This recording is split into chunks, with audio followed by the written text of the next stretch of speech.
हाय सांग माने मु सत्यजित आउ एक वीडियो को आपन को मु स्वागत करुछि। पूर्व वीडियो आपण माने देखिथिबे एवं मध्य किछि हेतिरु शिक्षा मध्य पाइथिबे। सेही परी आउ एक वीडियो मु मध्य आनुछि जोटा कि आपनकर सबुदिन सेटा यूज करूछंती। से जिनछटी गुड़िक से जिनछटा होछि पानी रो बोतल ता विषय रे आज आमे किछि नुवा कथा जानिबा। प्रथमे ए पानी रो बोतल टिक आपण माने देखंतु। पानी रो बोतल तो आपण किछि देखि पारुचंती, किछि जानि पारुचंती कि?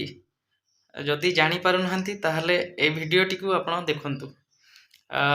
आपण माने पानी बोतल पीला बेले मध्य देखिथिबे पानी रो बोतल ले एई तेढे मेढे माने जो बंका रो जो लाइन पड़िची देखंतु ए पानी रो ए बंका लाइन टी पड़िची कोन पई पड़िची यार मध्य कारण अछि। सेई कारण टी मु आजि आपण माननकु कहिबी।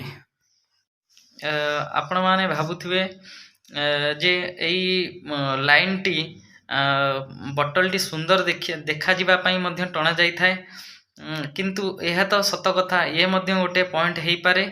आउरी मध्य तार पॉइंट अछि जोटा कि एई लाइन टाणीबार कारण हेई पारे।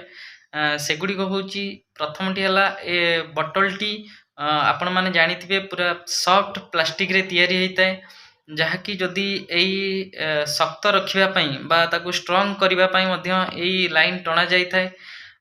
आउर ताहार मध्य आउ एक मुख्य कारण अछि। तार से कारण टी होची आपण माने जानिथिबे पानी पीला बेले आपणक हातरू ए खसी पड़ेनी बा बोतल को धरिला बेले ए खसी पड़ेनी कारण एई लाइन। कारण आपण माने जदि ए लाइन नथांता आपणक हातरू खसी जाई थांता, प्लेन जदि हेई थांता ताल निश्चित भाबरे ए बोतल टी आपणकर खसी तळे पड़ी जाई थांता, किंतु एहा पडु नै कारण ए लाइन आपणको हेल्प करूछि।